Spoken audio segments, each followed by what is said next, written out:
Mag 6 to 9 tayo tuwing umaga with Rica Hera at Missy Hista. Mag 6 to 9 tayo tuwing umaga para hayahay magbaliktaran na. Good morning, Kiking Rica!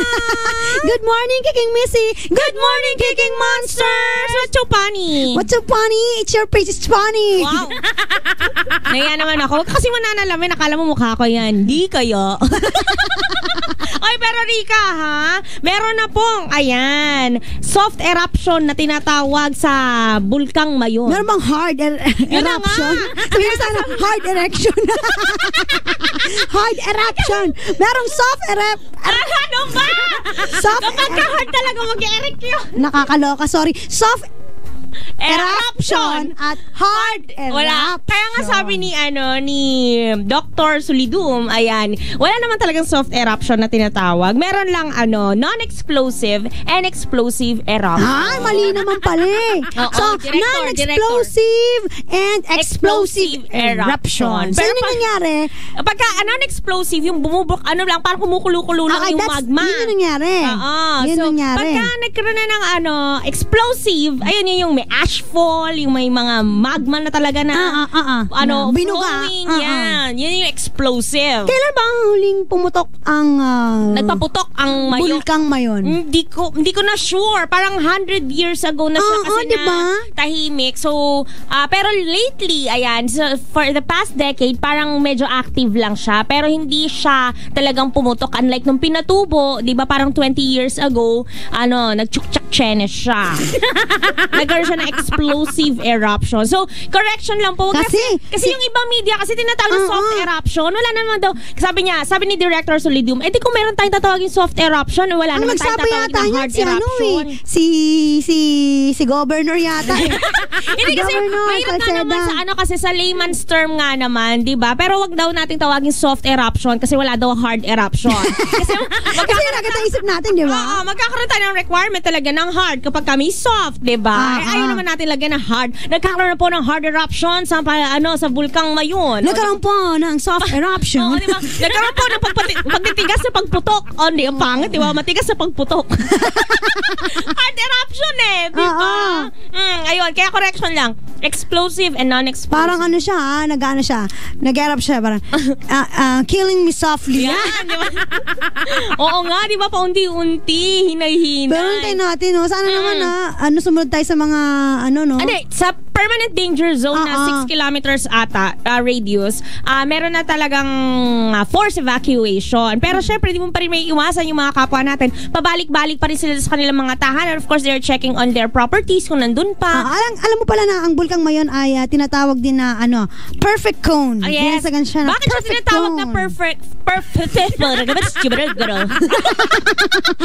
siya tinatawag na perfect cone? Kasi almost yung kanyang bibig. Ang kanyang bukana, ang kanyang bunganga ay symmetrical. Ayan, symmetrical. Bakit siya symmetrical? Kasi hindi ko alam. Ako nga magsasabi. Ako mag-explain. I-explain. I-enlighten ko kayo mga kapwa. Ayan. Kaya siya symmetrical kasi pagka bumubuga siya ng magma, pag binubuga niya yung mga katas niya, Rica, pantay-pantay. Nagising ako. Ayan, katas. Pagka katas, gusto mo yan mayos ka.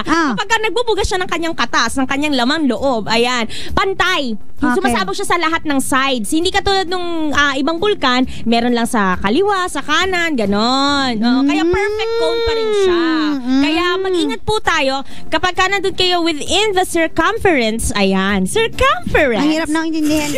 Pabilog, paloob dun sa bilog ng mag-ingat pa rin kayo. Hindi pwede sasabihin na malayo naman kami, okay lang. Hindi naman dito bubuga yung yung apoy, hindi naman bubuga. Ang hindi makalimutan ng tao, yung nangyari palang 1814 na eruption niya. Yung alala mo yung hindi ko na maalala, wala pa ako 1814 eh. Mayos ka ng mga mo. Hindi mo pa pinag-aralan sa school niyo yan? Wow, mayos ka! Tumigil ka! Hindi yung Kagsawa Church. Di ba ka pa alam, kumonsulta ka na naman sa matalik mong kaibigang Google. Yung, naalala mo yung Kagsawa. Yung Kagsawa. Yung ruins. Yung onti na lang, yung na lang niya, no? Anong tawag doon? What do you call that? Bell? Big. Bell Tower. Yan, yung tower. Ba yan? Yoko na nga mag-participate sa class na to. Ako na lang ang sumasagot lagi. Yun na lang yung nakikita di ba? Kasi lumubog na yung mismong church. Yan. And marami ang nasawi doon, Rika, because nga, akala ng mga tao, kapag sila lang nag-pray sa church, masasave sila. But it's okay. Hindi siguro yun lang yung nakita nila na safe place. Safe place na bato-bato. Kasi siguro yung time na yun, right. pa yun, di ba? Tapos nag-erupt din siya. Nagkaroon din siya ng explosive eruption. Yan! Noong taong 2009. Pero not so much. Di ba? Medyo, tingnan mo. Look at the picture. Yan, but not so much yan. Wala masyadong effect. Pero nagkaroon ng konting ashfall, chu-chu-chu. Pero anong nangyayari sa'yo? Si Rika po nagdududuwal, nakakaumay. Ano pinagagawa mo? Ba't ka naduduwal? Kasi tingin sa mukha mo, nakasuka talaga yan, mambihira ka. Pero yun nga, hindi siya ganun kalaki yung effect niya. Unlike sa pinatubo talaga, Rika, wherein umabot hanggang Japan ang ashfall. Talaga? Yes. Alam ko na yun, buhay na ako nun eh. Hindi pa ako buhay nun. Tumigil ka! Anong time yun? 92? 1992? Nagsususo pa lang ako nun. Tumigil ka. Nagsususo pa lang ako nun. Nagka-develop pa. Sumususo pa lang ako nun. Sa bote Yan. Kanino? Kala ko sa dodo ng kawe.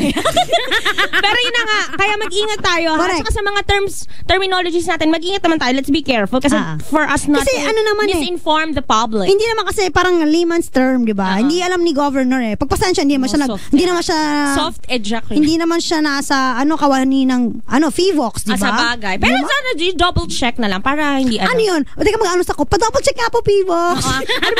Ano ba ang proper term sa gagamitin ko? Non-explosive eruption. Non-explosive eruption. Yan yung nangyari kahapon. Meron tayong explosive and non-explosive erection.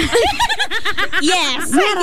Meron. I think. Pero meron din siguro soft and hard erection. Yes, di ba? May mga ine-erect ka na soft. Yung pamangkin ko, nakakatawa yung baby pamangkin ko. Ayun, nagkaroon siya ng hard erection.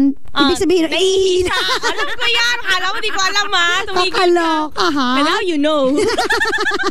Dami nyo natutunan, ha? Nakasama nyo pa mga babaeng mahilig. Magbaliktaran mula 6 to 9 from history to science. Yan. Ako po si Rika Hera. Ako po si Missy Hista. Mr. Rika Missy, we are the best of friends. Hista Rika Hera. Go Rika, go Missy, go Missy, go Rika. Yes.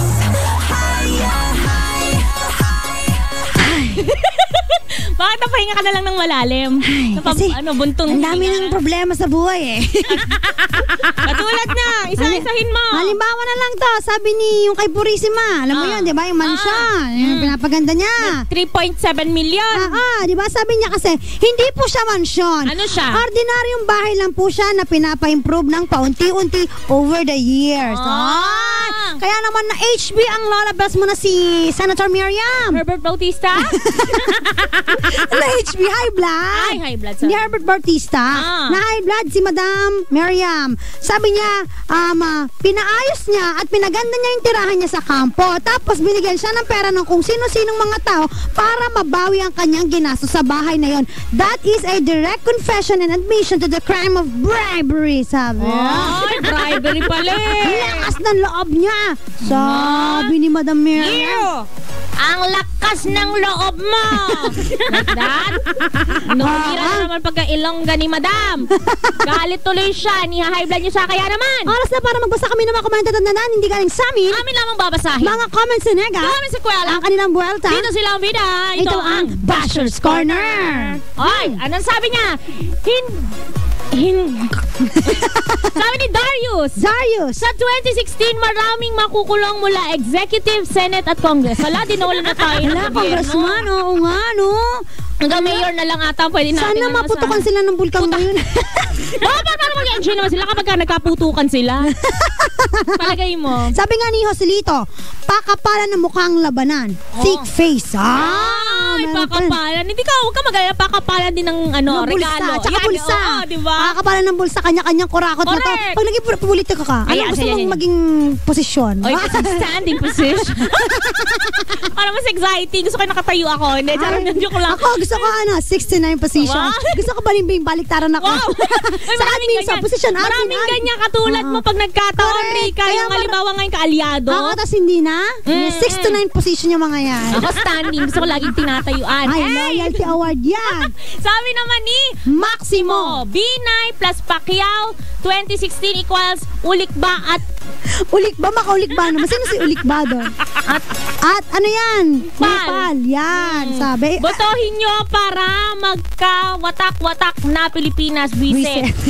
Galit siya, di ba? Magkaka-watak-watak kapag kasi BH siya kapag Pacquiao. Tsaka wala naman interesado si Pacquiao na tumakbo sa... I will never know. Sa Vice, magiging Vice. Sa bagay lang pinasok niya, no? Boxing. Ngayon, playing coach na siya sa PBA. Tapos beauty contest na lang hindi niya napapasukan. Pero... Ano ba yung sinalihan ni Neil Perez? Yan. Ayun. Diba? Baka sumali doon si Pacquiao. Ang ganda rin naman ng mga abs niya. World. Mr. Philippines World, gano'n. Oo, diba? Oo nga, no. Paano sumali din si Pacquiao? Ay, naku. Malaki ang chance. Na? Diba? Na madisqualify siya. Madisqualify siya. Sa edad. Hindi ko rin alam kasi baka bawal lang kasal na. May mga ganon, di ba? May mga ganon contest sa pang single, meron pang married.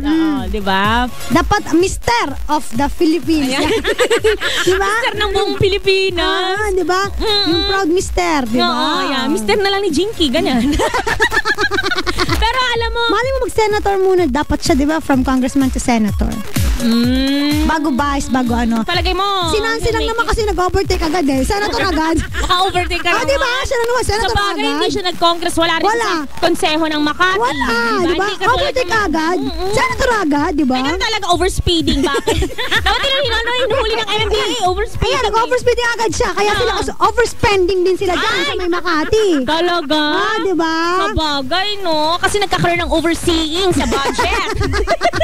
Dapat kasi, yung mga kaalyado nyo, ginagawa niya overfeeding. Pinapala mo para magsalita. Kasi kapag hindi mo yan napasakan ng bibig ng mga yan, talakisius. Diba? Diba?